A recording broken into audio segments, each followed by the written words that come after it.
হাসিনার এই জুলুম ফ্যাসিবাদের বিরুদ্ধে আমরা সবসময় লেখালেখি করেছি, আমি ব্যক্তিগতভাবে লেখালেখি করেছি।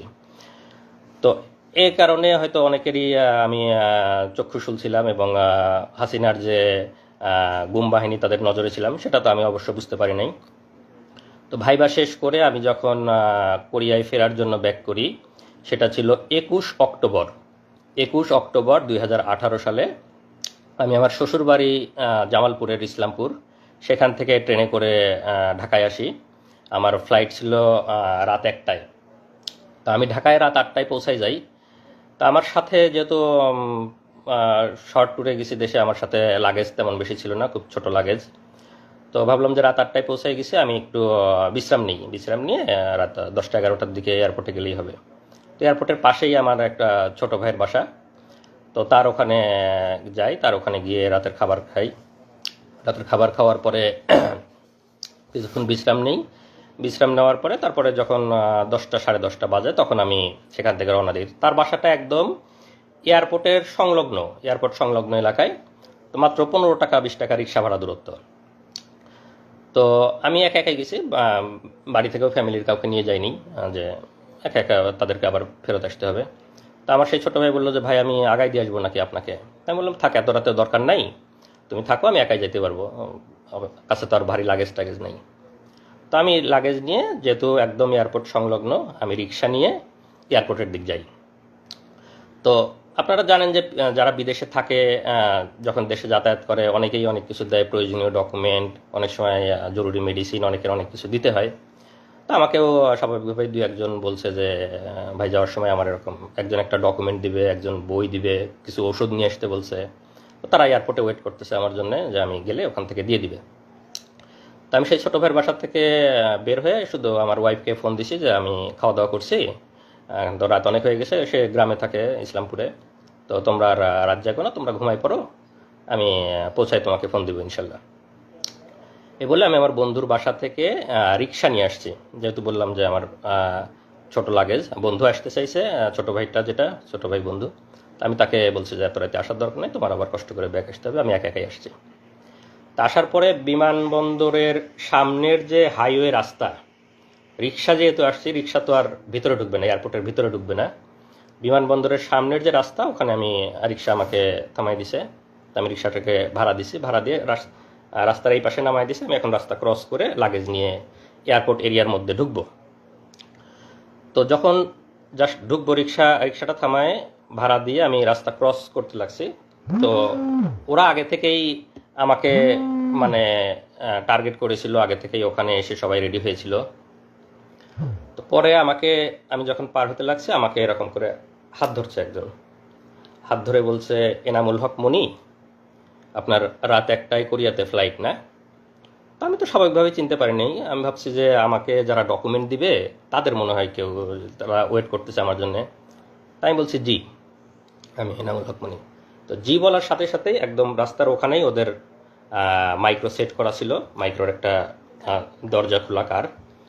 তো কারের দরজা খোলা, আমাকে এরকম হাত ধরাই আছে, এনামুল হক মনি জিজ্ঞেস করছে, আমি যখন স্বীকার করছি, এরকম ধাক্কা দিয়ে আমাকে গাড়ির মধ্যে ফেলে দিছে। আর ভেতরে 2-3 জন ছিল, ভেতরের 2-3 জন আমাকে এরকম করে ধরে ভিতরে টান দিয়ে ঢুকাই নিছে। তো আমি চিল্লাচ্ছি আপনারা কারা আমাকে নিয়ে যাচ্ছে, মানে আধা মিনিট থেকে 1 মিনিটের মধ্যে এরকম আমাকে ধরে ভিতরে ধাক্কা দিয়ে ফেলে দিছে, আর ভিতর থেকে কয়েকজন টান দিয়ে ঢুকাই নিছে। তো আমি কথা বলারও খুব বেশি সময় পাইনি, মানে ওখানকার মানুষজন একটু বুঝতেছে। তারপরে সাথে সাথে দরজাটা লাগাই দিল, কারণ দরজা লাগাই দিয়ে 1 মিনিটের মধ্যে আমার চোখ বেঁধে ফেললো, তারপরে পিছনে হাত বেঁধে ফেললো, আর আমার মোবাইল, মানি ব্যাগ, ল্যাপটপ, আমার লাগেজ যা যা ছিল, মোবাইল মানি ব্যাগ পকেট থেকে নিয়ে নিল। যেহেতু আমি ফ্লাই করার জন্য যাচ্ছি, আমার mobile, money bag, laptop, luggage যা যা ছিল সব কিছু নিয়ে নিল। জাস্ট চোখ বেঁধে ফেললো, পিছনে হাত বেঁধে ফেললো, মোবাইল, মানি ব্যাগ, ল্যাপটপ নিয়ে নিল, দরজাটা লাগাই দিয়ে গাড়ি টান। তো স্বাভাবিকভাবেই তো আমি আতঙ্কিত, যে কেউ আতঙ্কিত হবে সেই মুহূর্তে।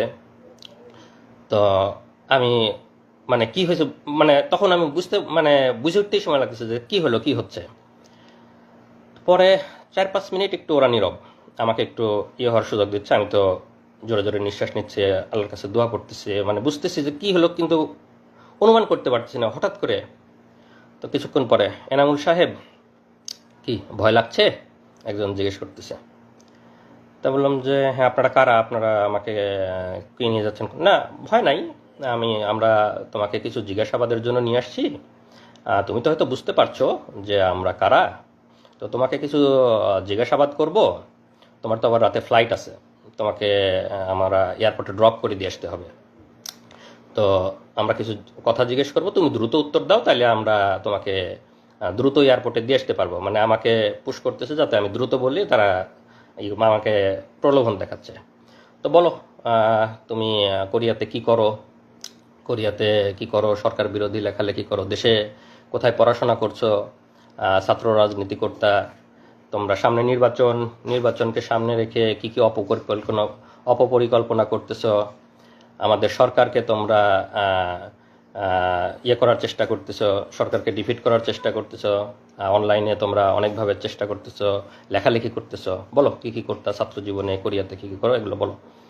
আর আমার মোবাইল তো ওদের কাছে, আমার ফেসবুক, মেসেঞ্জার, তারপরে জিমেইল, যত চ্যাটই আছে সবগুলো ঘাটতেছে, কন্ট্যাক্ট লিস্ট, কল লিস্ট ঘাটতেছে, আমাকে জিজ্ঞাসাবাদ করতেছে। তা আমি আমার স্টুডেন্ট লাইফ থেকে বলতেছি যে আমি এরকম বাংলাদেশ কৃষি বিশ্ববিদ্যালয়ে পড়তাম, আমি ভেটেরিনারিতে অনার্স করছি, মাইক্রোবায়োলজিতে মাস্টার্স করছি, তারপরে আমি কোরিয়াতে আসছি, আমি পিএইচডি করছি, পিএইচডি শেষে আসছিলাম। আমি আমার মতো করে আমার ছাত্র জীবন, আমার সব কিছু বর্ণনা, না আরও কিছু আছে, আরও কিছু আছে, আরও বলো, মানে পুশ করতেছে এরকম। তো বারে বারে আমি আমার মতো করে বলার চেষ্টা করতেছি, না তুমি এভাবে বললে তো ইনফরমেশন আমরা পাচ্ছি না। তারপরে আরও আরও তারেক জিয়া বা বড় বড় জায়গায় কানেকশন, তারা আমাকে এরকম মনে করছে বড় বড় জায়গায় কানেকশন আছে আমার, ওরকম বলো, আরও কিছু বলো, তুমি এরকম হলে কিন্তু ফ্লাইট মিস হবে, আমাদেরকে আবার দিয়ে আসতে হবে। তারপরেও আমি আমার মতো বলতেছি, মাঝে মাঝে ভয় লাগতেছে, আবার একটু ইয়ে হয়ে যাচ্ছে। তো পরে বললো যে এই, ওরা একজন আবার আরেকজনকে ফোন দিচ্ছে, এই একটু এয়ারপোর্টে ফোন দাও তো, এনা একটা যাত্রীর একটু দেরি হবে, তো তাকে আমরা দিয়ে আসবো। আমাকে মানে চোখ বাঁধা অবস্থা আমি শুনতেছি আর কি। তো বলছে না, বলে আমরা এয়ারপোর্টে ফোন দিছি, তোমাকে আমরা দিয়ে আসবো, একটু দেরি হবে, তুমি বলো, তুমি বলো, তুমি আমাদেরকে বলতে থাকো। তো এইভাবে আমি বলতে বলতে, না ঠিক আছে, তোমার মনে হয় আজকে যাওয়া হবে না, চলো আমাদের সাথে চলো, আমরা তোমাকে কালকে দিয়ে আসবো, কালকে তোমাকে এয়ারপোর্টে দিয়ে আসবো। পরে আমাকে চোখ বাঁধা অবস্থায় ওদের প্রায় 1 ঘন্টা মতো ড্রাইভ করে নিয়ে গেল ওদের অফিসে। তো নিয়ে যাওয়ার পরে আমাকে হাত ধরে সিঁড়ি দিয়ে উপরে তুলতেছে, বলতেছে ভাই সিঁড়ি আস্তে আস্তে ওঠেন, আমাকে বোঝাচ্ছে আর কি। তা আমি সিঁড়ি আস্তে আস্তে, চোখ বাঁধা সব কিছু। তো মনে হয় 3 তলাতে নিয়ে গেল আমাকে, চোখ বাঁধা অবস্থায় 3 তলাতে নিয়ে গেল। ওখানে নিয়ে গিয়ে চেয়ারে বসালো। চেয়ারে বসানোর পরে আবার জিজ্ঞাসাবাদ আমার, একদম নিজের নাম, বাবার নাম, মাতার নাম, বাড়ির ঠিকানা, বিশ্ববিদ্যালয়, কোরিয়ার সব ঠিকানা, শ্বশুর বাড়ির ঠিকানা সব কিছু লিখে ওখানে আবার জিজ্ঞাসাবাদ। জিজ্ঞাসাবাদ, সামনে নির্বাচন, নির্বাচনকে সামনে রেখে অপপরিকল্পনা, অনলাইনে লেখালেখি, এগুলো অনেক কিছু নিয়ে জিজ্ঞাসাবাদ। আর ওই মোবাইল, ফেসবুক এগুলো ঘাটাঘাটি করতেছে। আর যেটা করে ওখানে, তো এমনিতেই সবসময় মানসিক একটা ভয়ের মধ্যে যে কেউ, চোখ বাঁধা, আমি কোথায় জানি না, মানসিক একটা ভয়। আর কানের কাছে মাঝে মাঝে এসে বন্দুক লোড করার মতো ক্রস করে শব্দ করে, যাতে আরও ভয় পায়, আরও বলে। আবার লাঠির খটখট খটখট শব্দ করে ফ্লোরে, বা এই মারবে, এই ইয়ে করবে। এনামুল আমাদের কাছে কিন্তু ওই কানে কানে ইয়ে লাগায় রাখেছে, আমাদের কাছে কিন্তু বাটন আছে, টিপ দিলে ইলেকট্রিক শক লাগবে, কানে ইয়ে লাগায় রাখে। এরকম একটা মানসিক ভীতিকর একটা অবস্থা, যে বন্দুক লোডের শব্দ করে, লাঠির শব্দ করে, আবার এরকম ইয়ে করে। তা আমি, আল্লাহর রহমত যে আমি, আমার কথাগুলা মোটামুটি স্পষ্ট বের হচ্ছিল। তা আমি ওদের সাথে স্বাভাবিকভাবে কথা বলতে পারতেছিলাম। বেশি মানে যে একদম কথা জড়ো হয়ে আটকে গেছে এরকম না, ওই রকম হলে ওরা টর্চার আরও বেশি করে মারে। তো আমাকে সেরকম আর ইয়ে করতে হবে, আমাকে জিজ্ঞাসাবাদ করতেছে, আমি বলতেছি আমার মোবাইল, ইমেইল, চ্যাট বক্স সব কিছু ঘাটতেছে, এবং তারা ভাবতেছে আমি খুব শীর্ষ পর্যায়ের নেতা, শীর্ষ পর্যায়ের কানেকশন আছে, এগুলা বের করার চেষ্টা করতেছে, কিন্তু সেরকম কোনো কিছু ওরাই পাচ্ছে না। পরে সারা রাত ধরে জিজ্ঞাসা করার পরে আমাকে পরের দিন সকালে ওদের গুমের যে রুম, সেই গুমের রুমে নিয়ে রাখে। তো র্যাবের র্যাবের যে গুমে, আমি এখনও বলতেছি যে আমি এখনও তো র্যাব জানি না, আর একটু পরে বলবো, তারপর এই মুহূর্তে বলে রাখি র্যাব, কারণ আমার এখনও তো চোখ বাঁধা, আমি তো জানি না। তো গুমের রুমে যখন রাখলো, তো তখন ওখানে গিয়ে দেখি যে ওখানে আরও কয়েকজন বিভিন্ন জায়গা থেকে ওরা তুলে নিয়ে আসছে, গুম করে নিয়ে আসছে, তাদেরকেও রাখছে। তো আমাকে আর একজনের সাথে রাখলো, আমরা 2 জন এক রুমে। তো সাধারণত ওরা একজনকে এক রুমে রাখে, আমাকে আর একজনের সাথে রাখলো। তো আমরা দুইজন, সেই ছেলেটার বাড়ি কুমিল্লা, সে হয়তো কোনোদিন আসবে, এসে কথা বলবে আপনাদের সামনে। তো রাখার পরে আমাকে ওখানে সকালে নাস্তা দিল। তো নাস্তা তো স্বাভাবিকভাবেই খাওয়ার কোনো অবস্থা নাই। আমি আসি ওখানে মানে একদম হতভম্ব, কি হলো, আমি গতকালকে ফ্লাইট, আমি কোরিয়াতে যাব, আমার পিএইচডি এর শেষ থিসিস জমা দিতে হবে, এরকম সব চিন্তা করতেছি, একদম হতভম্ব। তো সেই ছেলেটার সাথে কথা বলতেছি, যে ছেলেটা আমার রুমে ছিল গুম, আর পাশের দুইটা রুমে আরও দুইজন একজন, মোট 5 জন আমরা একসাথে গুম ছিলাম। তো এই অবস্থায় আমি খুবই তো চিন্তিত, আপনারা স্বাভাবিকভাবেই বুঝতে পারছেন আমার মানসিক অবস্থা।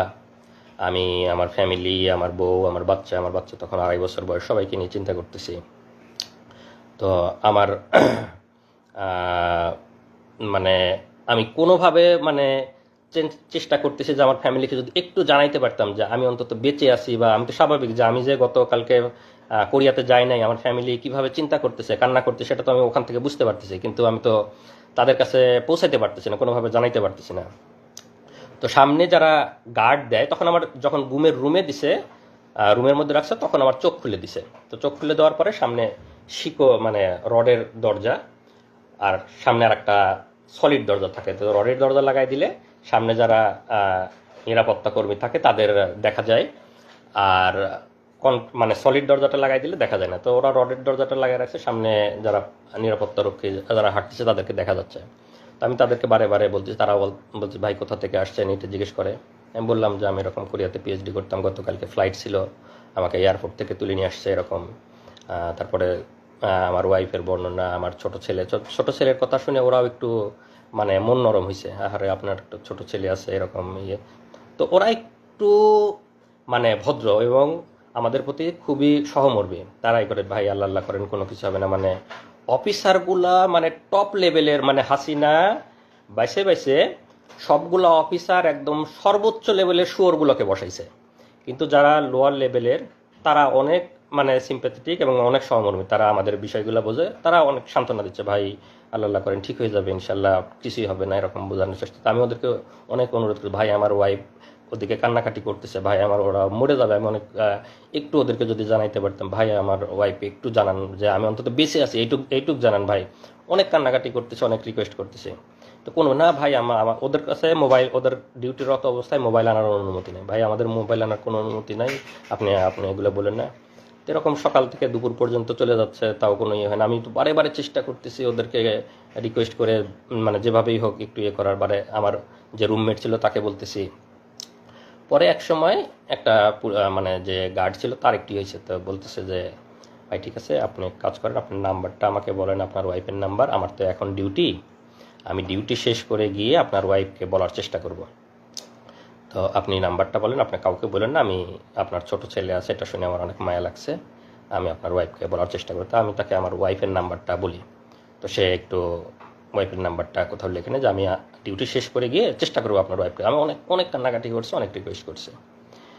তো এই পর্যায়ে আমাকে ওইখানে মানে গুমের যে রুম ওখানে রেখে দেয়, ওই অবস্থায় থাকি। আমাকে ওখানে 3 বেলা খাবার টাবার দেওয়া শুরু করে। তো ওরা খাবারটা স্বাভাবিক খাবার দেয়, ওদের যে অফিসার্স মেসে যে রান্নাগুলো হয় সেই রান্নাগুলা প্রতি বেলায় এসে আমাদেরকে খাবারগুলো দিয়ে যায়, স্বাভাবিক খাবার, ভালো খাবার, অফিসার্স মেসে যে রান্না হয় সেগুলোই দিয়ে যায়। তো সকাল দুপুর রাত ওভাবে খাবার দিতে থাকলো, আমাকে গুমের রুমে ওভাবে রেখে দিল। তো এই পর্যন্ত আমার অধ্যায়ের একটু বিরতি, এরপরে আমার আরও বর্ণনা শুরু হবে।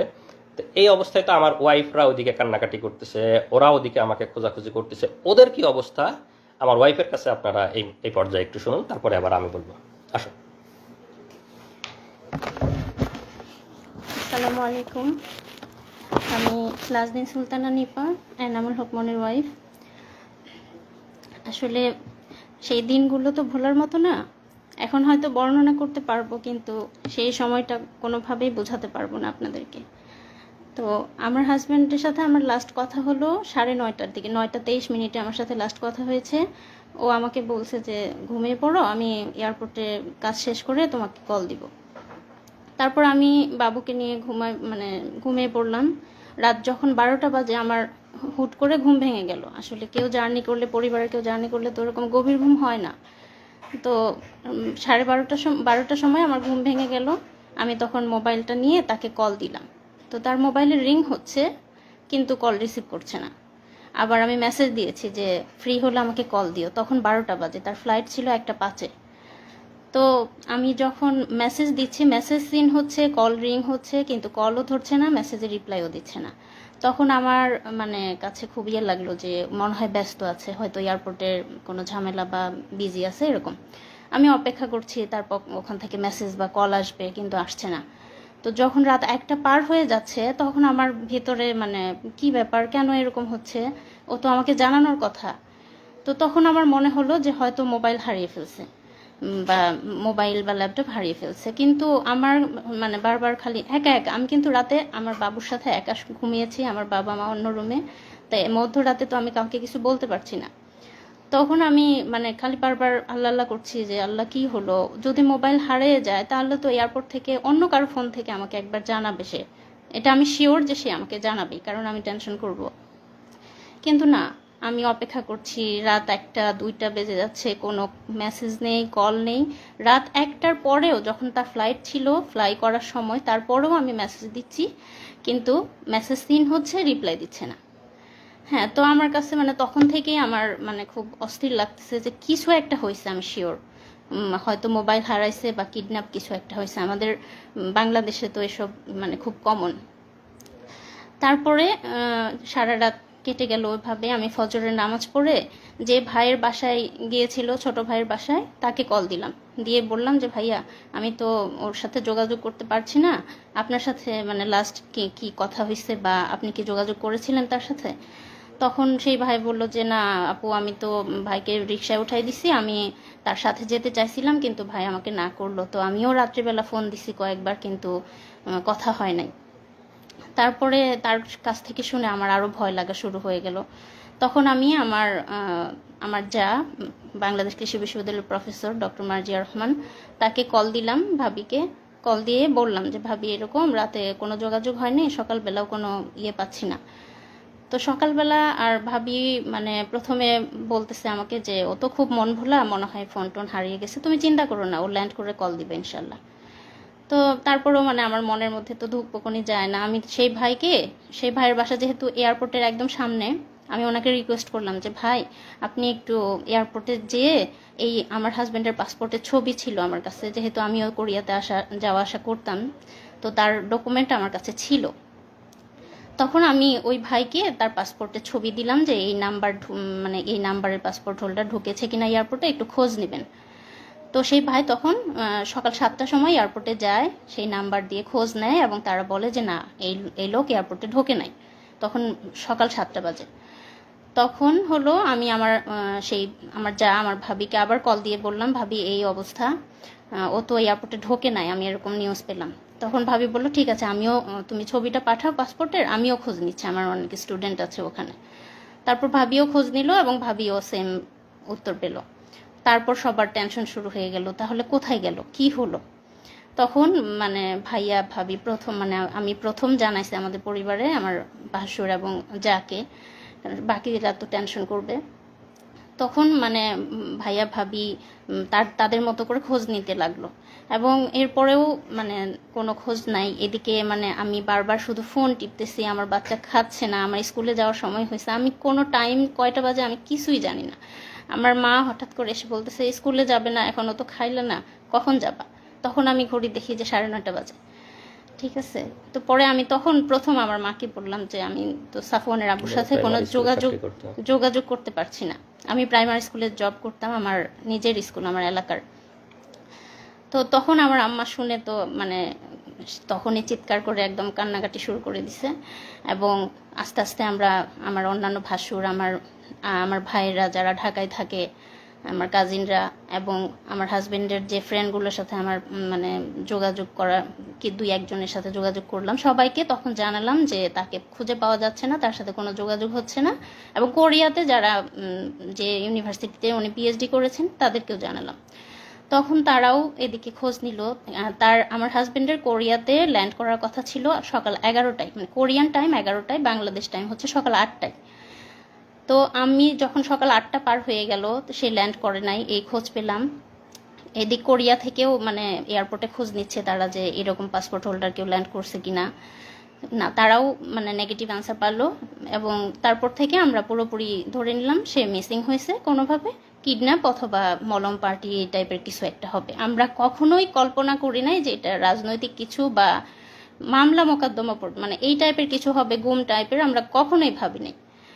তারপরে হ্যাঁ, সকাল তো পার হয়ে দুপুর হয়ে গেল। আমার ভাসুর ময়মনসিংহ থেকে, আমার ভাসুর প্রফেসর মাহমুদুল আলম, তিনি হচ্ছে ঢাকায় গেলেন। আমার কাজিনরা, তার ফ্রেন্ডরা সবাই যে যার মতো করে হসপিটালে, থানা, রেলওয়ে স্টেশনে, যেখানে যেখানে খোঁজা দরকার, এয়ারপোর্টের সামনে প্রত্যেকটা দোকানে দোকানে জিজ্ঞেস করেছে, ছবি দেখিয়ে জিজ্ঞেস করেছে যে এনাকে দেখছে কিনা। মানে তখন আমাদের অবস্থা এমন যে কোনো একটা অ্যাক্সিডেন্ট হয়েছে বা কিডন্যাপ কিছু একটা হয়েছে, এরকম কোনো ধরনের ক্লু, কোনো মেসেজ, কোনো কল কিছুই পাইনি আমরা। তারপর সারাটা দিন এভাবে চলে গেল, এবং বারবার টিভিতে নিউজ মানে দেখতেছি যে কোনো অজ্ঞাত লাশের খবর আসতেছে কিনা, এই টাইপের মনের মধ্যে কত চিন্তা আসতেছে বলার মতো না। তারপরে যাই হোক সারা দিন চলে গেল, কোনো খোঁজ পেলাম না। রাত পার হয়ে গেল, 22 তারিখ দিবাগত রাত, মানে রাত যখন 12টা বাজে, মানে 23 তারিখ শুরু হলো, রাত 12টার সময় আমার হাজবেন্ডের নাম্বার থেকে আমার মোবাইলে কল আসলো। আমার মোবাইলটা যেহেতু ওরা নিয়ে নিছে, আমাকে যখন কিডন্যাপ করছে, গুম করছে, তখনই তো আমার মোবাইল ল্যাপটপ নিয়ে নিছে। আমার মোবাইল তো ওদের কাছে, আমার মোবাইল থেকে ওকে কল দিছে। হ্যাঁ, আমাকে কল দেওয়ার পরে মানে তারা বলতেছে যে আপনি কি এনামুল হক মনির ওয়াইফ? আমি বললাম যে হ্যাঁ, আমরা তো তাকে খুঁজে পাচ্ছি না, এই নাম্বার আপনি কোথায় পেলেন, এই ফোন কোথায় পেলেন? তখন সেই পুলিশ, মানে আমরা তো জানতাম না পুলিশ, মানে ওপর পাশ থেকে আমাকে বলছে যে বুঝতেই তো পারছেন আমরা, মানে ও আমাদের কাছে আছে, আমরা হচ্ছে মানে ওকে কিডন্যাপ করেছি, তো আমি যেভাবে যেভাবে বলবো আপনি সেভাবে কাজ করেন, তাহলে আমরা ওকে ভালো মানে ছেড়ে দিব, তার কোনো ক্ষতি হবে না, কিছু হবে না।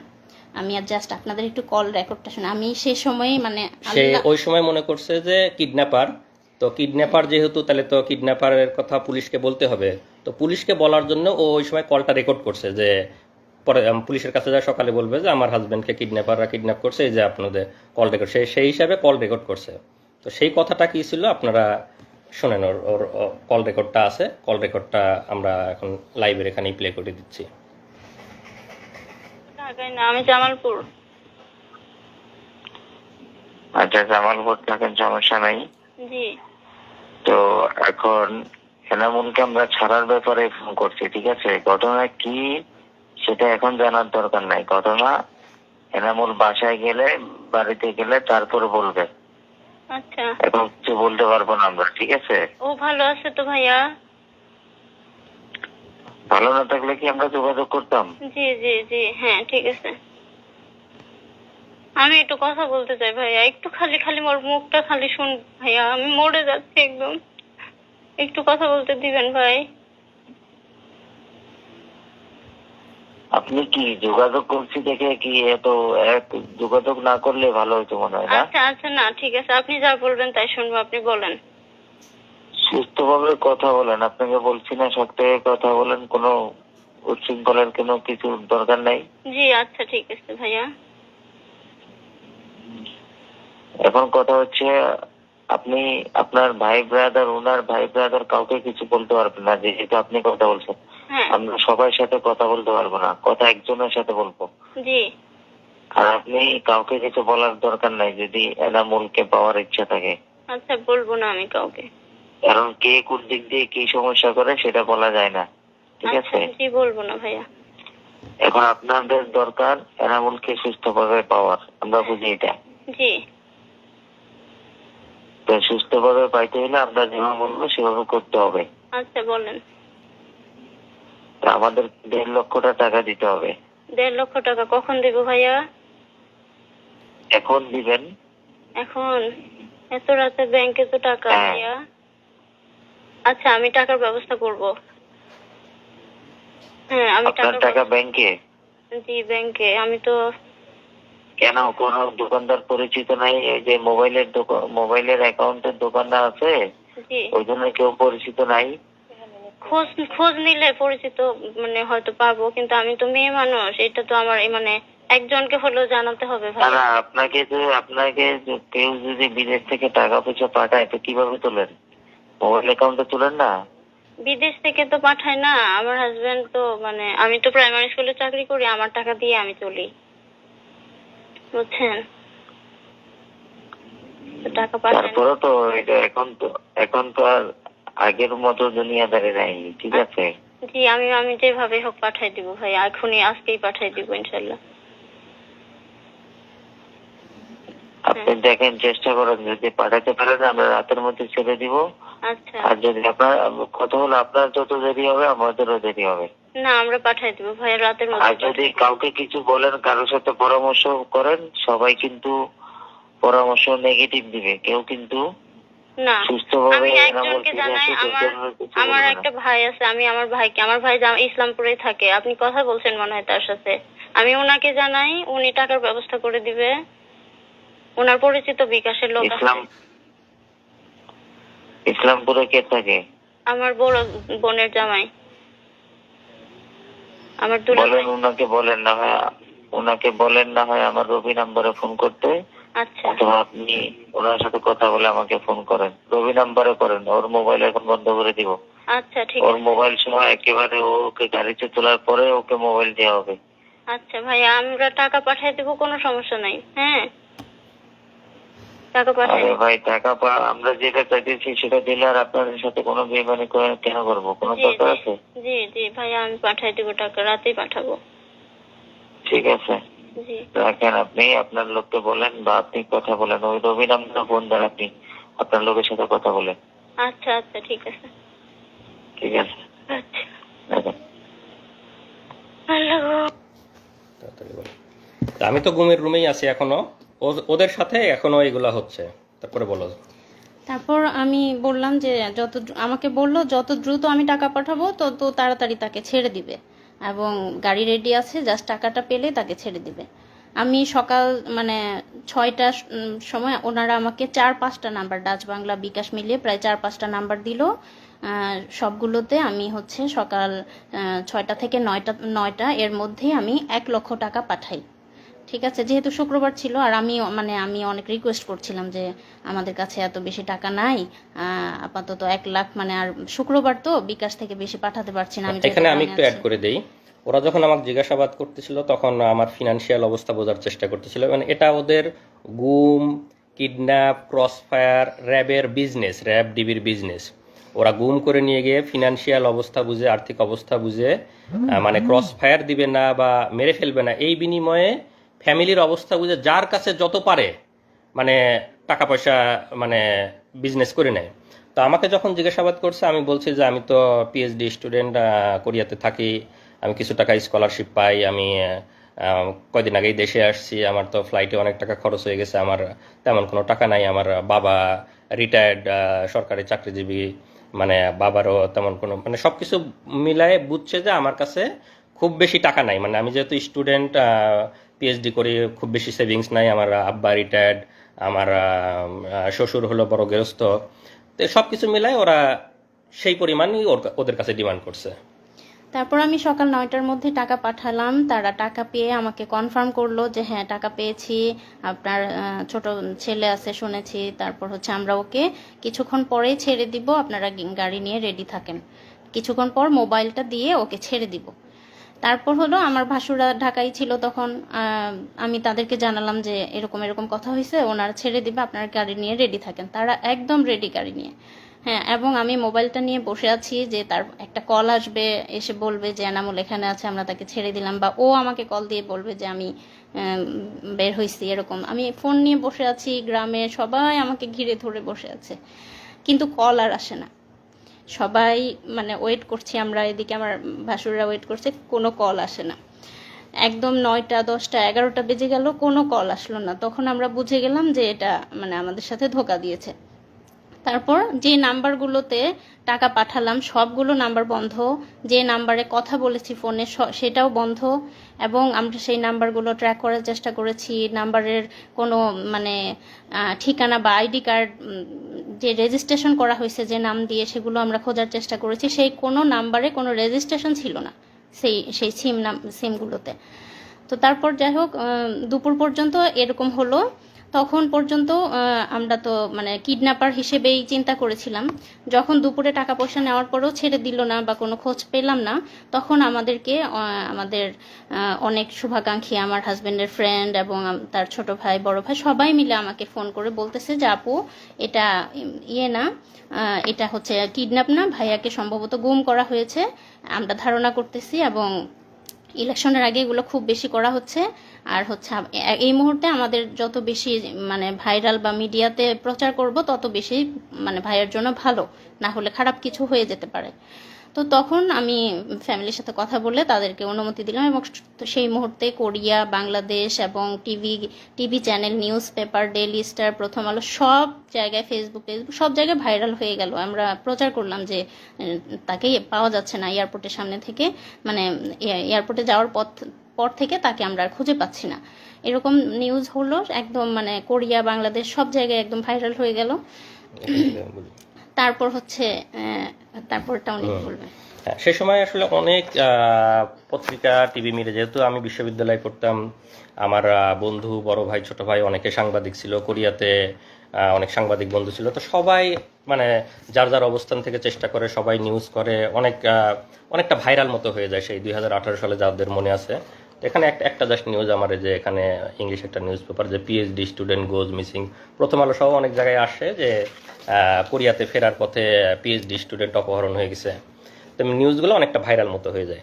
তা আমি তো ওখান থেকে বুঝতেছি না, আমি যেহেতু গুমের রুমে আছি, আমি তো বুঝতেছি না আমাকে নিয়ে এত কিছু হচ্ছে। আমি বুঝতেছি সবাই খোঁজাখুঁজি করতেছে, কিন্তু এত নিউজ হয়েছে এটা তো আর আমার ধারণা নাই। তো ওখানে একবার একা কারারক্ষী, মানে যে গার্ড থাকে, সে একবার এসে জিজ্ঞেস করতেছে, আপনি কি পিএইচডি স্টুডেন্ট নাকি, মানে ডিউটি চেঞ্জ হয়েছে অন্য একজন। তাই বললাম যে হ্যাঁ। আচ্ছা, আপনাকে নিয়ে অনেক লেখালেখি হচ্ছে, আপনার বন্ধু টন্ধু আছে নাকি সাংবাদিক? তোমাকে হ্যাঁ, তো বিশ্ববিদ্যালয়ে পড়ছে, অনেক সাংবাদিক বন্ধু আছে। তা একটু খালি মানে বুঝতে পারলাম যে মনে হয় আমাকে নিয়ে অনেক লেখালেখি হচ্ছে। এরপরে আসল মানে যে এতক্ষণ তো বললাম যে আমাকে উপরে একটা রুমে রাখছিল, যেখানে আমরা 2 জন ছিলাম এক রুমে, এবং সর্বমোট 5 জন ছিলাম পাশাপাশি রুমে। এরপরে আমাকে যে আয়নাঘর আমরা যেটা আসলে বুঝি যে গুমের যে স্পেশাল রুম, সেই স্পেশাল রুমে আমাকে নিয়ে যায়, রাখে, চোখ বেঁধে নিয়ে যায়। তো সেটা হলো যে মানে আমাকে চোখ বেঁধে যখন নিয়ে যায়, আমি এটা আগে একটু বলে নেই, যদিও এই স্টেজে তো আমি দেখতে পাচ্ছি র্যাবের কোন জায়গায় সেটা তো আমি জানি না, পরবর্তীতে জানছি।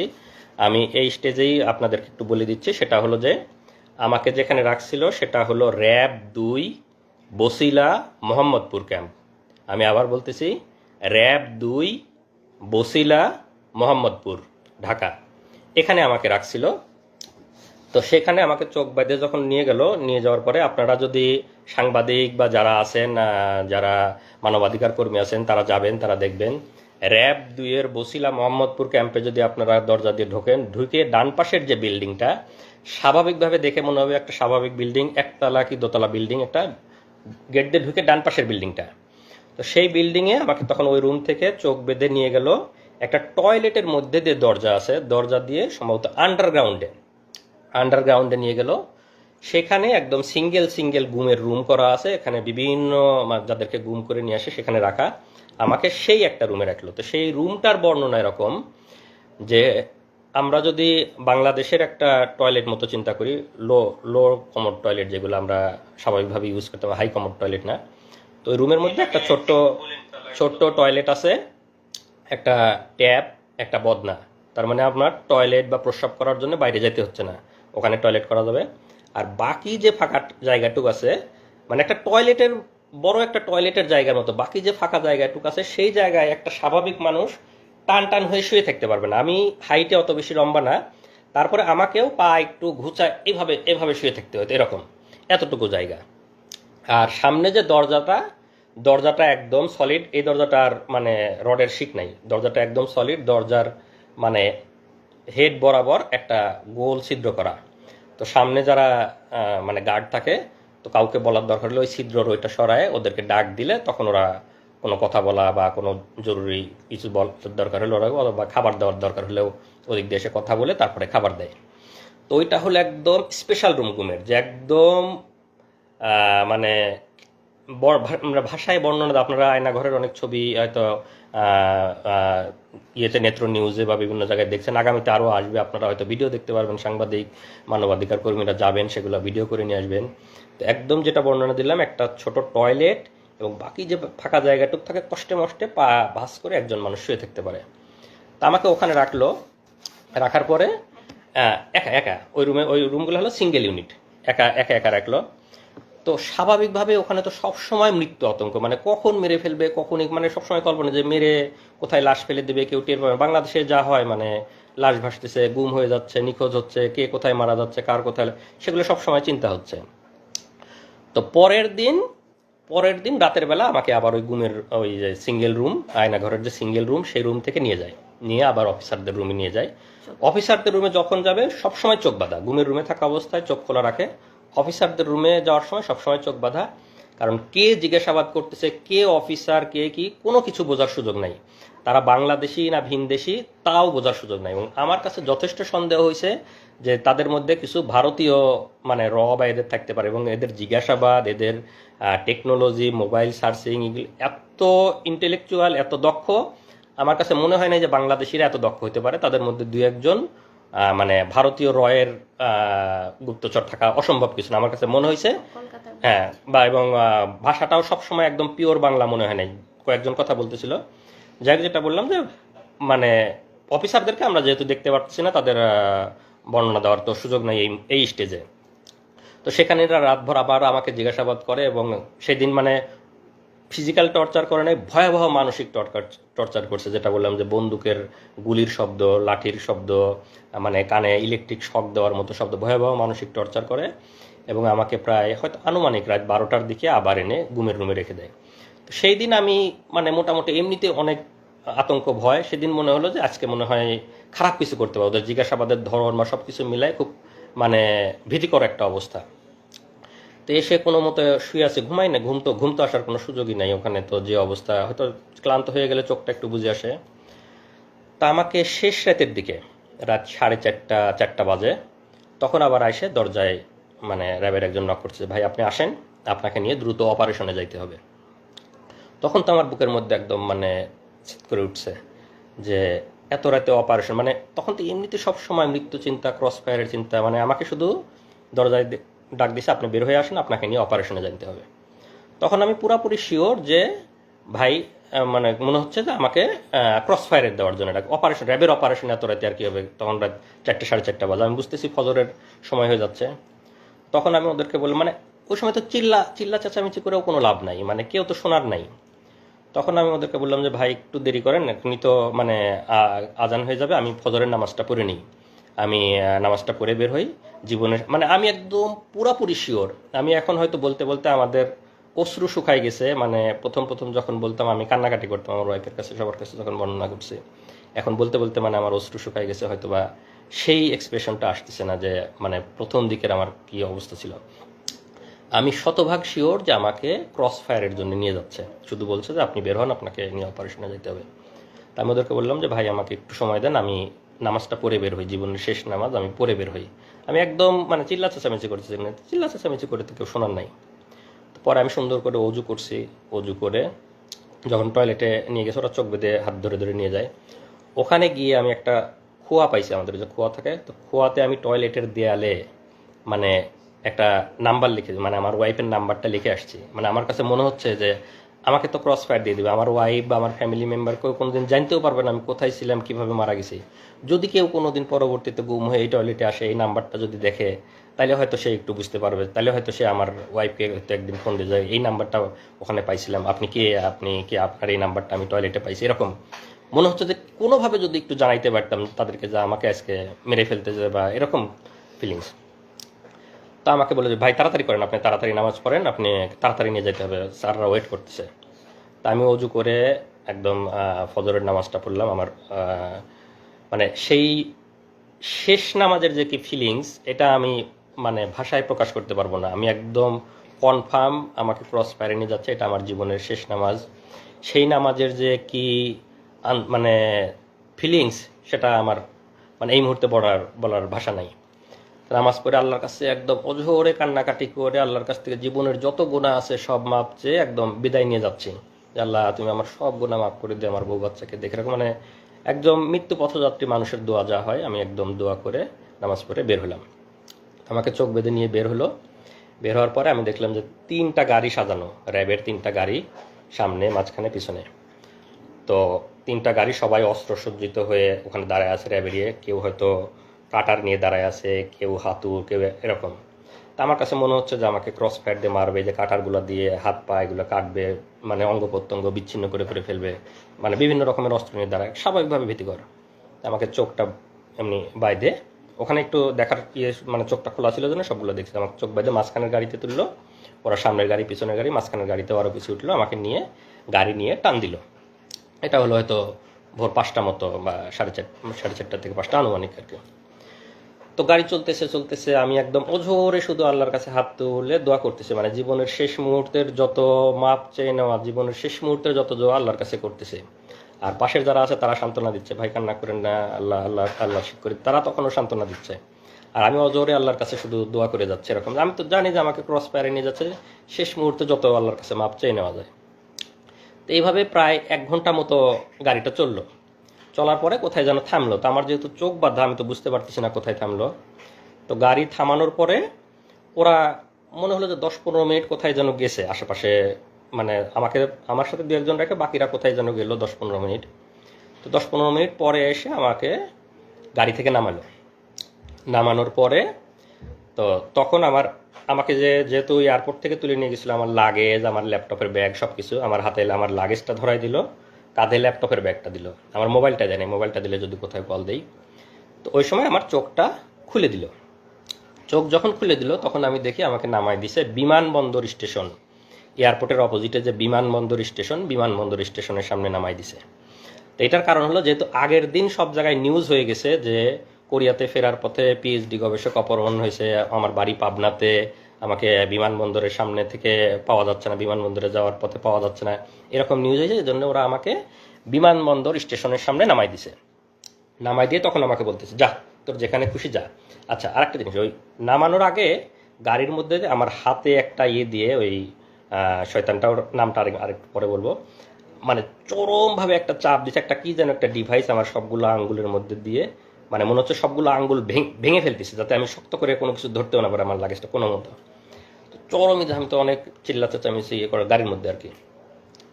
পরে নামাই দিয়ে লাগেজ ধরাই দিল, কাঁধে আমার ল্যাপটপের ব্যাগ, বলে যা যেখানে খুশি যা। পরে আমি তাকায় দেখলাম বিমানবন্দর স্টেশন।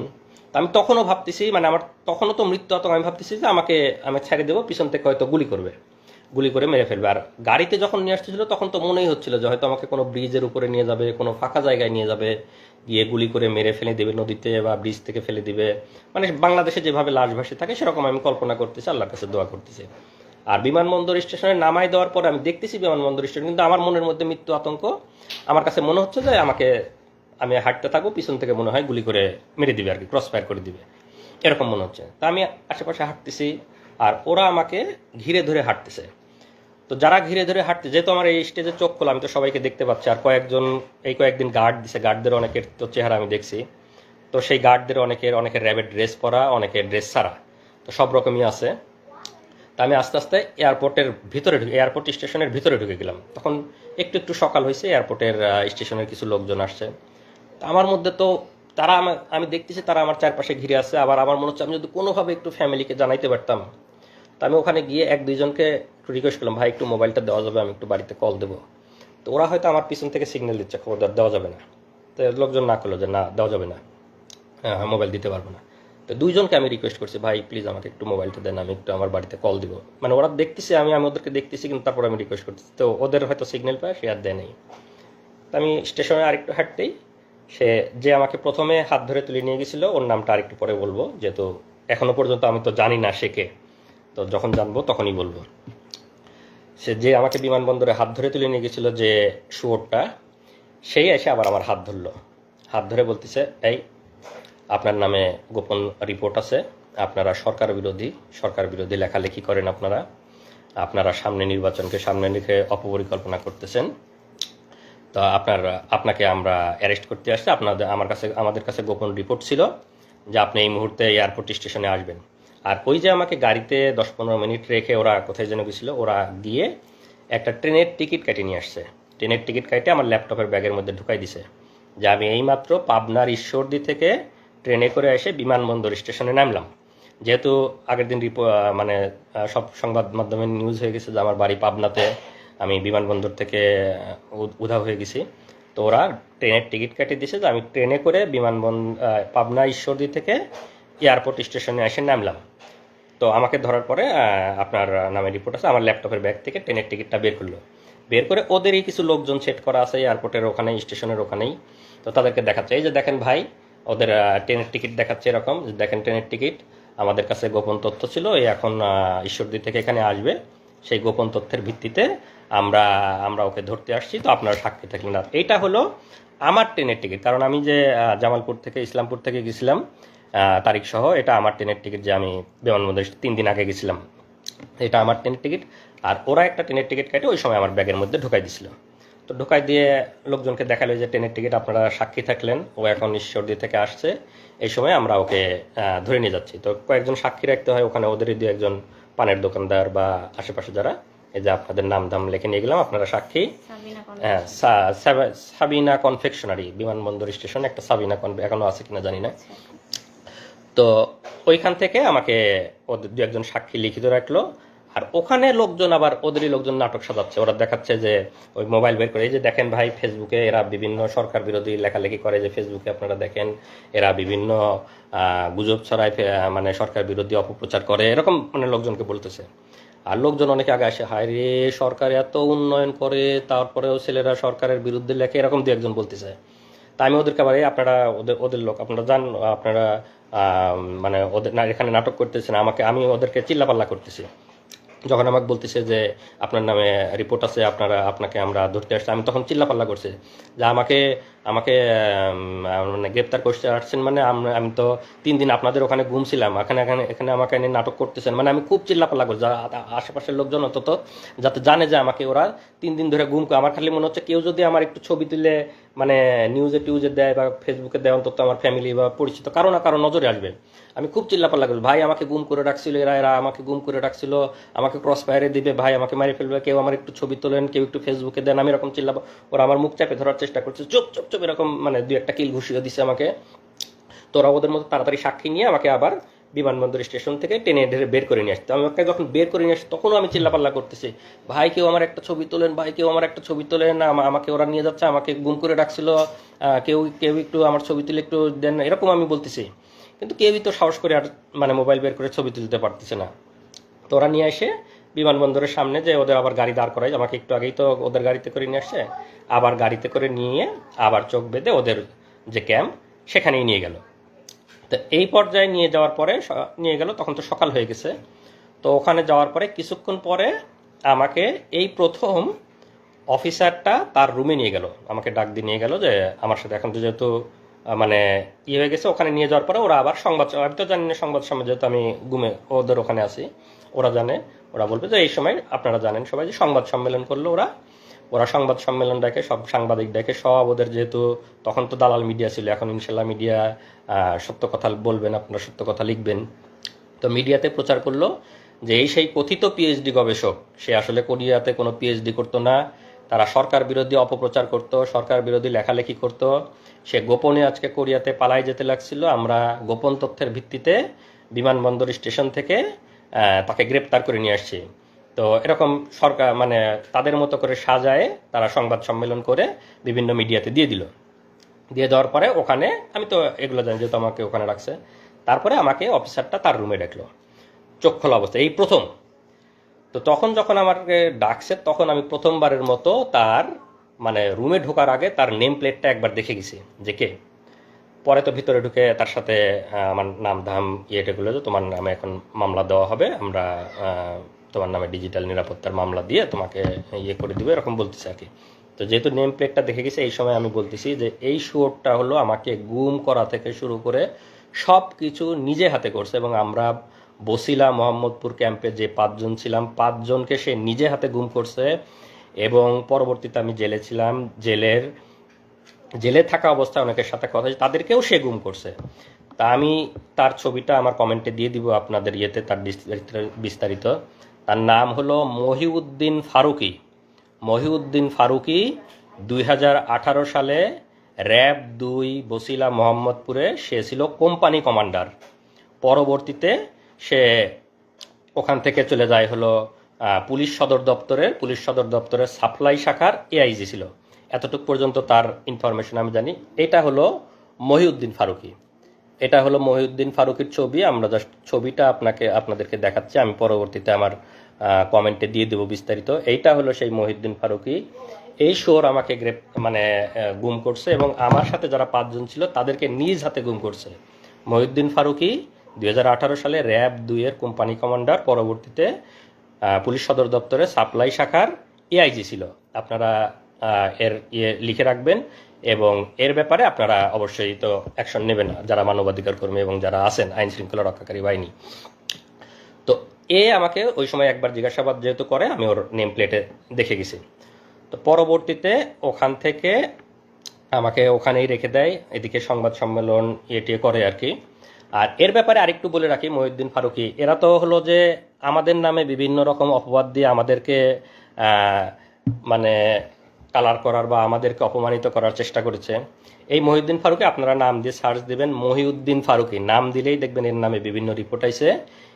পুলিশ সদর দপ্তরের সাপ্লাই শাখার এআইজি থাকা অবস্থায় নারী কেলেঙ্কারিতে এক মহিলাকে সে অবিবাহিত মানে বিবাহ বহির্ভূত মহিলাকে নিয়ে এসে সে নিয়মিত তার সাথে শারীরিক সম্পর্ক করত তার অফিসেই। এবং সেই মহিলা এক পর্যায়ে প্রেগনেন্ট হওয়ার পরে সে মহিলাকে কোনোভাবে জোর করে ওষুধ খাওয়ায় অ্যাবর্শন করানোর পরে পরবর্তীতে আবার সে শারীরিক সম্পর্ক করতে থাকে। মহিলাটা আবার প্রেগনেন্ট হয়। পরবর্তীতে যখন সে আবার জোর করে অ্যাবর্শন করাতে যায়, তখন মহিলাটাও কোনোভাবে উনি হয়তো আমার এই লাইভ যদি কোনোভাবে শুনে থাকে, মহিলাটাও কোনোভাবে হয়তো কোনো পাওয়ারফুল কারো মানে পরিচিত, সে তখন সেটা মানে মামলা করে তার নামে এবং সংবাদ সম্মেলন এটে করে। এই মানে শোরের নামে আপনারা সার্চ দিলেই পাবেন মহিউদ্দিন ফারুকী। ভ্রূণ হত্যা মামলা তার নামে 2টা না 3টা মামলা হয়েছে এবং সে তখন সাময়িক বরখাস্ত। র্যাব সদর দপ্তর মানে পুলিশ সদর দপ্তর সাপ্লাই শাখার এআইজি থাকা অবস্থায় তখন থেকেই সে সাময়িক বরখাস্ত। এগুলো হলো এদের চরিত্র।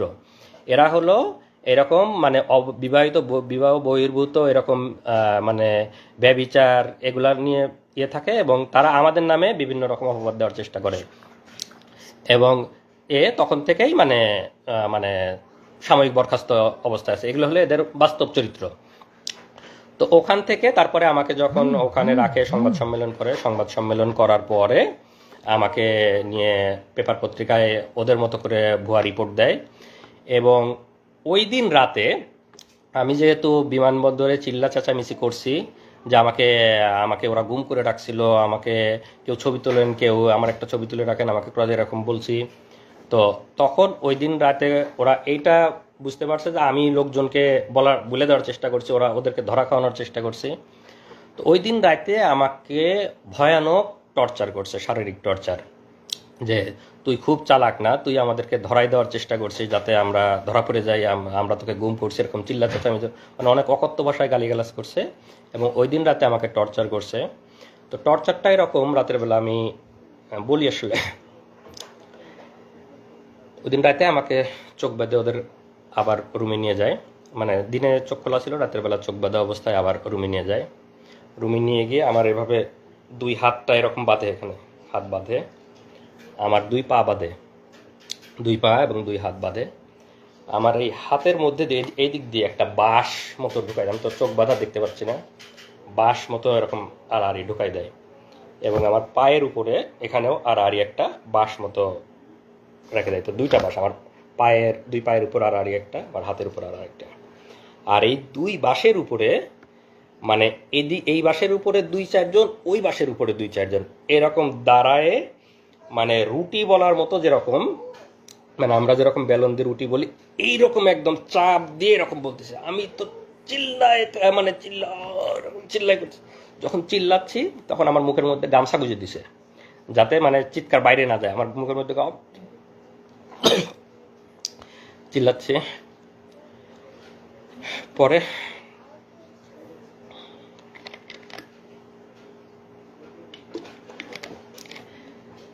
এভাবে প্রায় 15-20 মিনিট আমার উপর ভয়াবহ টর্চার চালায় ওরা। এখনো দাগ আছে। মহিউদ্দিন এই সেই গেঞ্জি, বলতে ভুলে গেছি, এই সেই গেঞ্জি যে গেঞ্জি পরা অবস্থায় আমাকে তুলে নিয়ে গেছিলো, এই গেঞ্জি পরা অবস্থায় ছিলাম, এই গেঞ্জি পরা অবস্থায় আমাকে ওই টর্চার করে, রক্ত এবং ময়লা মিশ্রিত সেই গেঞ্জি। পিঠে দাগ আছে। আমরা 5 বছর সেই গেঞ্জিটা যত্ন করে তুলে রাখছিলাম আজকের দিনের জন্য, যে আজকের এই দিনে আমরা এই গেঞ্জিটা পরে আপনাদের সামনে বলবো। এই সেই গেঞ্জি পরা অবস্থায় আমাকে টর্চার করে, ভয়ানক টর্চার, রক্ত এবং ময়লা এখনো আছে। টর্চার করার পরে পরের দিন সকালে আমাকে থানায় পাঠাবে। আমার নামে এর আগে কোনো মামলা নাই, কোনো রিপোর্ট নাই, কোনো মামলা নাই। এখন তো আমাকে থানায় দিতে গেলে একটা মিথ্যা মামলা দিতে হবে। তখন পরের দিন সকালে ওরা একটা ভুয়া ডিজিটাল নিরাপত্তা, আপনারা জানেন যে ডিজিটাল নিরাপত্তা আইনের অবস্থা, আমরা সবাই এই আইনের যে কালো দিক, সেদিকের শিকার মানবাধিকার কর্মীরা, সাংবাদিকরা, আমরা যারা বাক স্বাধীনতায় বিশেষ করে আমরা সবাই শিকার। তা আমার নামে ভুয়া ডিজিটাল নিরাপত্তা আইনে একটা মামলা দেয়। মামলা দিয়ে সকালে আমাকে থানায় পাঠাবে। থানায় পাঠানোর আগে আমার তো এই ড্রেসটার অবস্থা খুবই খারাপ, রক্ত ময়লা সব কিছু ভর্তি। তো এটা পরে যখন আমি থানায় যাব, থানা থেকে যখন কোর্টে উঠবো, তখন তো সবাই দেখবে আমার অবস্থা। তখন ওরা করে কি, আমার যেহেতু লাগেজ ওদের কাছেই, আমাকে এয়ারপোর্ট থেকে তুলে নিয়ে গেছে, লাগেজ তো ওদের কাছেই, লাগেজে আমার জামা কাপড় আছে, লাগেজ থেকে অন্য একটা গেঞ্জি নিয়ে আসলো। অন্য একটা গেঞ্জি নিয়ে এসে আমাকে বললো যে এটা চেঞ্জ কর। এটা খুলে আমাকে ফ্রেশ যে একটা গেঞ্জি, সেই একটা গেঞ্জি পরতে দিল, এই গেঞ্জিটা পর। তো আমার হাত পায়ের আমার ওঠার মতো অবস্থা নাই, কোনো মতে ওরাই পরাই দিল। আমি কোনো মতো করে পরে গেঞ্জিটা চেঞ্জ করে এই গেঞ্জিটা আমার লাগেজে, ভাগ্যিস এই গেঞ্জিটা ওরা আমার লাগেজে দিয়ে রাখছিল, এটাই করে লাগেজেই ফেলে দিয়ে রাখছে। পরবর্তীতে তো আমি জেল থেকে বের হওয়ার পরে যখন লাগেজ নিয়েছি, তখন আসলে এই গেঞ্জিটা আবার পাইছি। আমাকে ফ্রেশ একটা গেঞ্জি পরায়ে আমাকে থানায় পাঠায় দেয়। থানায় পাঠায় দিয়ে সেখানে যেটা বললাম যে আমার নামে মিথ্যা ডিজিটাল নিরাপত্তা আইনে মিথ্যা মামলা দেয়। মামলা দেওয়ার পরে আমি তো থানায় এসে, দিকে তো আমার পরিবার খোঁজাখুঁজি করতেছে, যে সংবাদ সম্মেলন ওরা দেখতে পাইছে যে আমাকে গ্রেপ্তার দেখাইছে, কিন্তু এখনও ওদের সাথে আমার দেখা হয় নাই। আমি তো বুঝতে পারতেছি না যে আমাকে গ্রেপ্তার পেপার পত্রিকায় মিডিয়া, কারণ আমি তো আমার জগতে। তো এই পর্যায়ে ওরাও খোঁজাখুঁজি করতেছে। তো এখন একটু সংক্ষেপে বলুক যে ওদের থানায় আসার পরের অভিজ্ঞতা। আমার কথা শেষ হয়েছিল যে আমার থেকে টাকা নিল, টাকা নেওয়ার পর তারা কনফার্ম করলো যে টাকা পেয়েছি, একটু পরে ছেড়ে দিব। তো আমরা ওয়েট করছি, আর কোনো খবর নাই।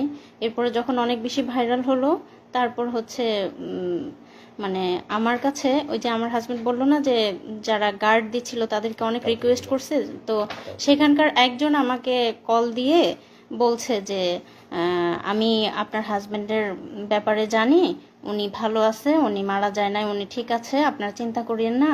তো আপনারা যে এত একদম ভাইরাল করে ফেলতেছেন, ম্যাসাকার করতেছেন, এই সেই করতেছেন, এগুলা কইরেন না, যত করবেন তত ক্ষতি হবে, এরকম করে আমাকে বলছে।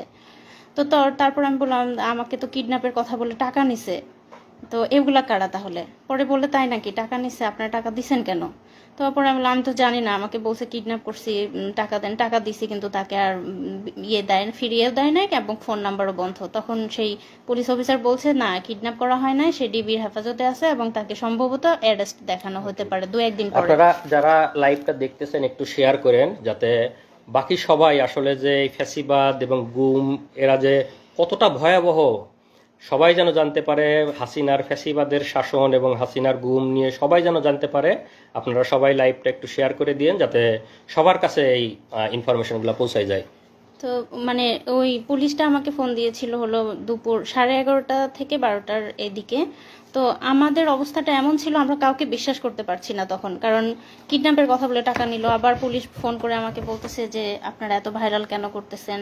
তো তখন আমাদের মনে হচ্ছে যে ওরা আমাদেরকে বাধা দেওয়ার জন্য হয়তো বা মিথ্যা কথা বলতেছে, আমাদের মনের ভেতরে সেই ধুকপুকুনি কমে নাই।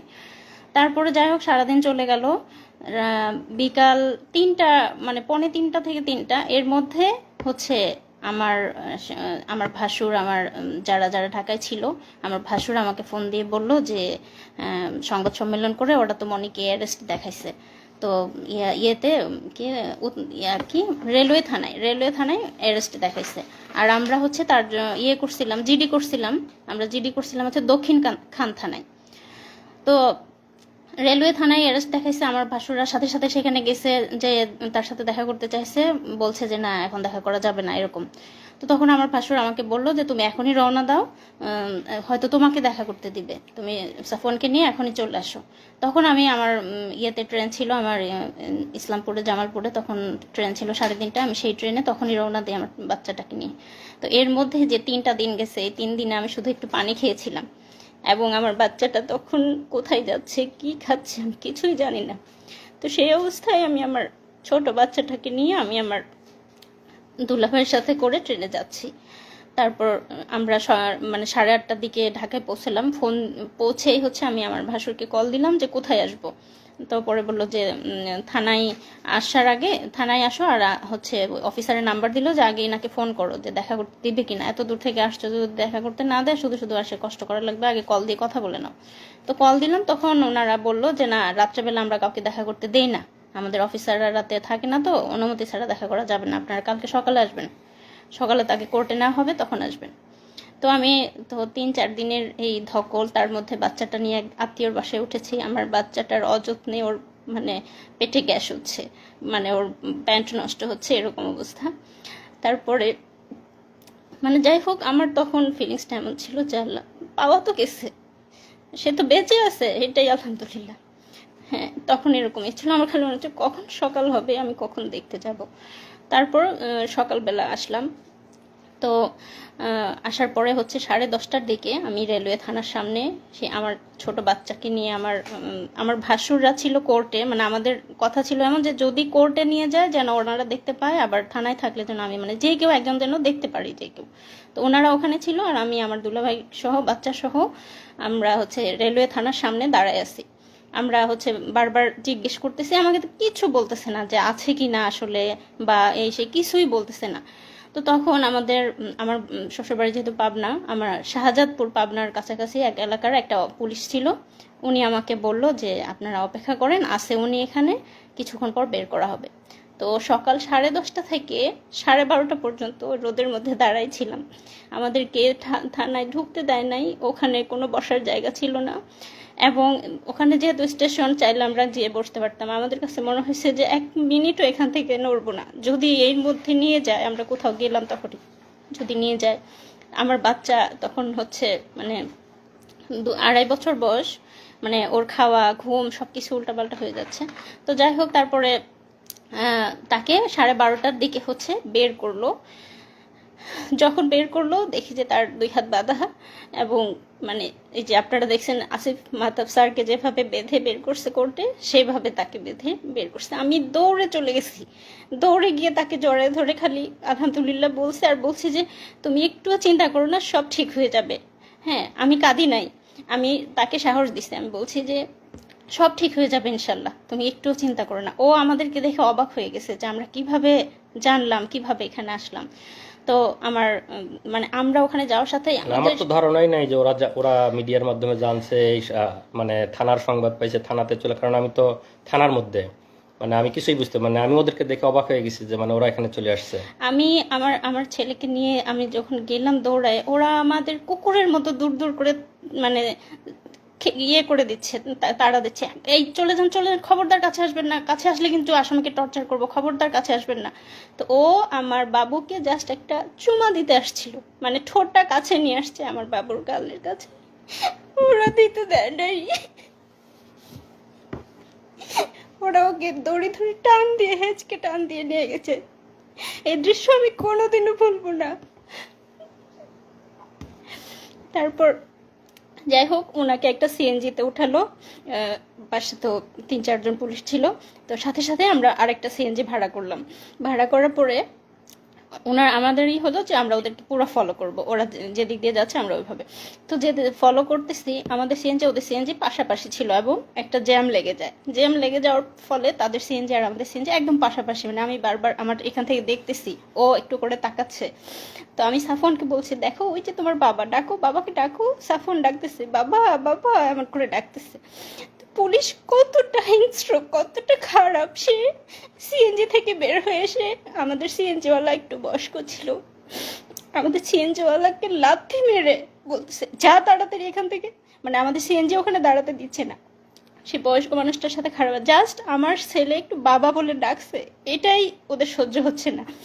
ঠিক আছে, তখন ওরা লাথি মেরে আমাদের সিএনজিওয়ালাকে বলতেছে যা তাড়াতাড়ি, মানে যেন দেখাই না হয় এরকম। পরে যাই হোক ওনাকে নিয়ে গেল, নিয়ে যাওয়ার পরে কোর্টে, মানে যখন ওনাকে সিএনজি থেকে নামিয়ে গারদে নিচ্ছে, আমার ভাসুররা তখন প্রথম 3-4 দিন পরে তাদের ভাইকে দেখতে পেল। তারপর আমরাও নামলাম, নামার পরে আমরা মানে অপেক্ষা করছি কি করে কি হবে, কারণ আমাদের পরিবারে কোনো, আমার শ্বশুর বাড়ি আমার বাবার বাড়ি কোনো ফ্যামিলিতেই এরকম কিছু হয় না, আমরা কিচ্ছু জানি না কি হতে যাচ্ছে কি হবে। কিন্তু আমার মনের মধ্যে একটা সাহস ছিল যে আমার ভাসুররা অনেক ভালো ভালো জব করে, ইনশাল্লাহ খুব দ্রুত বের করে আনতে পারবে। আমি জানি না, আমি ছোট মানুষ, তখন এসব বুঝি না, মানে এত কষ্ট যে হবে সেটা বুঝতে পারিনি। আমার মনে হয়েছে খুব দ্রুত 2-3 দিনের মধ্যেই হয়তো বের করতে পারবে। তো তারপর যাই হোক গারদ থেকে তাকে কোর্টে নেওয়া হলো। আমরা পিছে পিছে যাচ্ছি, আমাদেরকে একটু কাছে ঘেঁষতে দিচ্ছে না, মানে কোনো কথা কোনো ইনফরমেশন যেন আমরা তাকে না দিতে পারি বা উনি আমাদেরকে কিছু না জানাতে পারে, তার কাছেই ঘেঁষতে দিচ্ছে না এবং দূর দূর করে তাড়িয়ে দিচ্ছে। তারপর হচ্ছে তাকে তখন কোর্টে তোলা হলো। এরপর তুমি বলো। যে আসলে অভিজ্ঞতা বলতে গেলে আরও অনেক কষ্টের কথা, সব কিছু বলা এক লাইভে সম্ভব না। এরপরে তো আমাকে কোর্টে নিল গারদের, বা মানে কোর্টের কাহিনী আপনারা অনেকেই জানেন, যাদের পরিবারের অনেকে মামলা মোকদ্দমার শিকার হয়েছে। সেখানে কি অবস্থা সেটা আর বর্ণনা না করি, আমাদের লাইভ অনেক লম্বা হয়ে যাবে। তো আমাকে সেখানে যেহেতু বললাম যে ডিজিটাল নিরাপত্তা আইন, সরকার যে আইনটা করছে আমাদের বাক স্বাধীনতা হরণের আইন, আমাদের স্বাধীনতা হরণের আইন, সেই আইনে মিথ্যা মামলা দেয়, মামলা দিয়ে আমাকে কোর্টে চালান দেয় এবং কোর্ট থেকে আমাকে রিমান্ড দেওয়া হয়। আইনজীবী, আমি তখন আমার আমার আমার আইনজীবী বলছে যে পিএইচডি করে, পিএইচডি শেষ, মানে শেষের ইয়েতে, মানে স্কলার, সে রিসার্চার।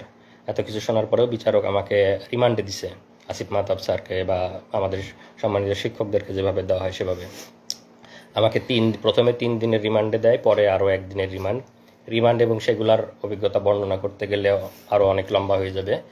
তো সেগুলো আজকে বর্ণনা না করি। তো 3 দিনের মানে রিমান্ডগুলো শেষ হওয়ার পরে আমাকে রিমান্ডের ওখানে আমার ফ্যামিলির কাছ থেকে টাকা দাবি করছে, আমার কাছে ফ্যামিলির কাছ থেকে টাকা করছে, আমার ওখান থেকে টাকা নিছে। আমার মোবাইলটা ওদের কাছে ছিল। মানে হাসিনা তো সারা বাংলাদেশে, মানে পুলিশ এবং সব জায়গায় যে দুর্নীতি করছে, ওরা ওখানেই আমাকে বলতেছে যে মানে টাকা দিতে হবে। মানে ওখানে আমি কিভাবে টাকা দিব, তখন মানে আমাকে বিভিন্ন রকম ভয়ভীতি দেখাচ্ছে, আমার ফ্যামিলির উপর করবে, ফ্যামিলির উপর মানে ফ্যামিলিকেও জড়াবে এগুলোর মধ্যে। তখন আমি ওদেরকে বললি যে আমার মোবাইলটা আপনাদের কাছে আছে কিনা। হ্যাঁ, মোবাইল আছে। কারণ আমি যেহেতু ইন্টারনেট ব্যাংকিং ইউজ করতাম, আমার কোরিয়ার যে ইন্টারনেট ব্যাংকিংয়ের অ্যাপস আমার মোবাইলে ইনস্টল করা ছিল, আমি ওখান থেকে ওদের মানে বিকাশে মানে ইনস্ট্যান্ট 10,000 টাকা ট্রান্সফার করে দেই। তখন মানে একটু মানে ঠান্ডা, মানে পুলিশ তো ঘুষখোর, মানে আমাদের কাছ থেকে 1 লাখ টাকা ওদের কাছ থেকেও চাইছে। তারপরে আমাকে মিথ্যা মামলা রিমান্ড শেষ করার পরে আদালতের মাধ্যমে আমাকে জেলে পাঠায় দেয়। তো জেলের অনেক অভিজ্ঞতা, জেল, রিমান্ড এগুলা বলতে গেলে আসলে আরও বিস্তারিত বলার সময় নাই, লাইভও লম্বা হয়ে যাবে। তো জেলের সবচেয়ে সুন্দর একটা অভিজ্ঞতা হলো যে আমাদের শহীদ দেলোয়ার হোসেন সাইদি হুজুরের সংস্পর্শ পাইছি আমি ওই সময়। সাইদি হুজুর এবং আমাকে কেরানীগঞ্জ জেল থেকে কাশিমপুর জেলে পাঠানো হয়েছিল। তো কাশিমপুর জেলে যখন ছিলাম, সাইদি হুজুর সেখানে ছিলেন। আমি এবং সাইদি হুজুর প্রায় 20-25 দিন একসাথে ছিলাম। বিকালে আমরা একসাথে হাত ধরে হাঁটতাম, সাইদি হুজুরের সাথে গল্প করতাম। অনেক অনেক অনেক নসিহা করছে, আমার হাত ধরে, আমার ওই যে টর্চার করছে, আমার আঙ্গুলগুলো প্রায় আমি 3 মাস এই 2টা আঙ্গুল মানে কোনোভাবেই আমি মানে এরকম ভাঁজ করে এই 3টা আঙ্গুল দিয়ে আমি খাওয়া দাওয়া করতাম। এই 2টা আঙ্গুলের কোনো ফিলিংস ছিল না। ওরা এমনভাবে মানে টর্চার করে যে এখানে বাইরে থেকে বোঝা যায় না, ভিতরের নার্ভ এবং ভেসেলগুলো যাতে ড্যামেজ হয়ে যায়। তো এই কারণে চাপ দেওয়ার ফলে হাত এবং পায়ের নার্ভগুলো কাজ করে না। বাইরে থেকে দেখে মনে হবে যে হালকা একটু দাগ বা এর মতো, কিন্তু ভিতরের নার্ভ মানে ড্যামেজ হয়ে যায়। এই কারণে দেখা যায় যে এদিকের সাপ্লাইগুলো বন্ধ হয়ে যায়। তো আমার এই 2টা আঙ্গুল প্রায় 3 মাস কোনো ফিলিংস পাইতাম না আমি। এবং আমি যেহেতু রিসার্চার, আমি পাইপেট ইউজ করি, আমি তো সবসময় এই ফিঙ্গারটা ইউজ করতে হয়। এই ফিঙ্গারের আমি কোনো মানে পাইতাম, কোনো ফিলিংসই পাইতাম না। এটা তো এই ভাঁজ করা বা কোনো ফিলিংস ছিল না এই 2টা আঙ্গুল প্রায় 3 মাস। তো দেলোয়ার হোসেন সাইদি হুজুরের সভাপতি ছিলাম, উনি আমার হাতে মেসেজ করে দিছে, দোয়া করছে সাইদি হুজুরকে আল্লাহ জান্নাতুল ফিরদাউস নসিব করুক। এটা আমার জেলের সবচেয়ে সুন্দর অভিজ্ঞতা যে সাইদি হুজুরের মতো একজন মানুষের সহচর্যে আমি প্রায় 20 দিন ছিলাম। উনি আমাকে ওনার একটা ফতুয়াও গিফট করছিলেন ওই সময়। আর এই যে আমরা এতদিন পরে আজকে লাইভে আসছে, আপনারা সবাই জানেন যে বাংলাদেশ কোন ফ্যাসিবাদের মধ্যে ছিল, আমাদের কোনো বাক স্বাধীনতা ছিল না, আমাদের বলার কোনো সুযোগ ছিল না, বলার কোনো অধিকার ছিল না, মিডিয়া আমাদের কথা প্রচার করতো না, আমাদের পরিবারের উপর টর্চার করা হতো, পরিবারের আমি কোরিয়াতে চলে আসছি, আবার আল্লাহ আমাকে জেল থেকে বেরো অনেক কঠিন পথ পাড়ি দিয়ে আসতে হয়েছে, সেগুলা অন্য কোনো একদিন বলবো।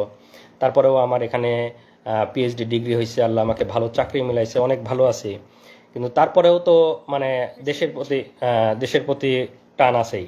আর এতদিন যে আমরা বলতে পারি নাই, কিন্তু এর মাঝে তো আমরা চুপ ছিলাম না। আমরা যারা বলতে চাই তারা তো আমরা বিভিন্নভাবে বলার চেষ্টা করি। আমি আল জাজিরাতে, বিবিসিতে, আমাদের শ্রদ্ধেয় সামি ভাই, তাসনিম খলিল ভাই, ওনাদের সাথে কথা বলছি, ওনাদের কাছে বলছি, বিবিসিতে বলছি, আল জাজিরাতে বলছি, সব জায়গায় হাসিনার ফ্যাসিবাদ, হাসিনার গুম, এগুলো আমরা অলরেডি ইন্টারন্যাশনাল মিডিয়াতে দিয়ে রাখছিলাম। এবং আজকের যে এই যে সরকারের পতন, এগুলো আসলে তো সব কিছুরই সম্মিলিত একটা মানে বাইরে থেকে মানে র্যাবের যে স্যাংশন বা র্যাবের এগুলো সব কিছুই আসলে এই সম্মিলিত মানে রিপোর্ট বা এগুলোর মাধ্যমে হয়েছে। এবং আমি যেহেতু পিএইচডি রিসার্চার ছিলাম, আমি তো স্বাভাবিকভাবেই মোটামুটি তাদের সাথে ইংরেজিতে কথা বলতে পারবো, তো আমি তাদেরকে সব কিছু বিস্তারিত বলছি, বিবিসি, আল জাজিরা এবং মানবাধিকার সংগঠনগুলোকে। তো আসলে শেষ কথা এটাই যে আমরা যারা প্রবাসে আছি সবাই দেশকে ভালোবাসে, স্বাভাবিকভাবে আমিও ভালোবাসি, দেশকে অনেক ভালোবাসি। দেশকে ভালোবাসি জন্যই পিএইচডি শেষ করে ইচ্ছা ছিল দেশে ফিরে যাব, দেশে থাকব, দেশের জন্য কাজ করব, সেই আশা আকাঙ্ক্ষা নিয়েই গেছি। এবং নিজের যোগ্যতা বলে ইচ্ছা ছিল ইউনিভার্সিটিতে জয়েন করব, ইউনিভার্সিটিতে জয়েন করার চেষ্টা করেছি, কিন্তু আমাদের যেহেতু মেধাকে মূল্যায়ন করা হয় না, স্বাভাবিকভাবেই আমাকেও মূল্যায়ন করা হয় নাই। আমাকে দেশের জন্য কাজ করতে গিয়ে আমাকে আসামি হয়ে দেশ থেকে ফিরে আসতে হয়েছে। তো আমরা সেই কষ্ট নিয়েই এখনও আছি। শত কষ্টের পরেও আমরা আজকে আলহামদুলিল্লাহ বলি যে আমাদের শত জুলুম নির্যাতনের পরে আল্লাহ আমাদেরকে মুক্তি দিয়েছে, ফ্যাসিবাদ থেকে মুক্তি দিয়েছে, জালিমের শাসন থেকে মুক্তি দিয়েছে। এবং আজকে আমান, আজমি, আরমান ভাইরা ফিরে আসছে আয়নাঘর থেকে, এটা দেখে আমরা কান্না করতেছি, আমি আমার স্ত্রী আমরা কান্না করতেছি যে আমরা 3 দিন ঘুমিয়ে আমাদের কি অবস্থা ছিল, মনের অবস্থা। এই ভাইরা 8-10 বছর ধরে গুম, তাদের মনের অবস্থা কি? আপনারা হয়তো তাদের কথাও শুনবেন, তারা আস্তে আস্তে হয়তো আসবে। তাদের মানসিক অবস্থার কি অবস্থা আমি জানি না, 3 দিনেই তো আমার মানসিক অবস্থা বর্ণনা করলাম। এবং এই অবস্থায় সবসময় দেশে যাওয়ার জন্য উদ্গ্রীব, যেহেতু মিথ্যা মামলা দিয়ে রেখেছে এবং দেশের জন্য কাজ করতে গিয়ে দেশ থেকে আসামি হয়ে ফিরে আসছি। দেশে যাওয়ার খুব বেশি সুযোগ ছিল না। এর মাঝে আমার আম্মা ক্যান্সারে আক্রান্ত হয়ে মারা যায়। আমি আম্মাকে শেষবার দেখতে পারেন, আম্মা মারা যাবে, আম্মা ডাক্তার বলছে যে এত মেয়াদ আছে, এত মাস ম্যাক্সিমাম হয়তো টাইম পাইতে পারে। আমার ডায়াগনোসিস হয়েছিল লেট স্টেজে। সব কিছু জানার পরেও আমরা আম্মার জন্য যাইতে পারি। শেষ মুহূর্তে না পেরে আম্মার যখন অবস্থা বেশি খারাপ, আমি টিকিট কাটছিলাম, আমি, আমার স্ত্রী, সন্তান, আমরা 4 জন সবাই টিকিট কাটছি যে যত যাই হোক আমাকে গ্রেপ্তার করলেও আমি যাব, আম্মাকে আমার দেখতেই হবে। আম্মা সেই শেষ সময় আমি টিকিট কেটে যাওয়ার চেষ্টা, তখন করোনার পিক সময়, টিকিট অনেক এক্সপেন্সিভ, টিকিট পাওয়া যায় না, ফ্লাইট নাই। সেই মুহূর্তে আমি টিকিট কেটে মানে আম্মার জন্য গেছি। কিন্তু আমি যেদিন টিকিট কাটছি আম্মা তার পরের দিন মারা গেছে। আমি যেতে যেতে আম্মার জানাজা পাই নাই, আমার যেতে আরও একদিন ডিলে হয়েছে। কারণ তখন করোনার সময় তো আমাদের পারমিশন নিয়ে যাইতে হইতো যে আমরা ফিরে আসবো। করোনার সময় ফ্লাইট অ্যাভেলেবেল ছিল না, টিকিট কেটে যাওয়ার সুযোগ ছিল না। তো টিকিট কেটে আমার ফ্লাইট ছিল 2 দিন পরে, আমি যেদিন টিকিট কাটছি পরের দিন আম্মা মারা গেছে। তো আমি আমার আম্মাকে পাই নাই, এই আফসোস আমার সারা জীবনে যাবে না। আমি আম্মাকে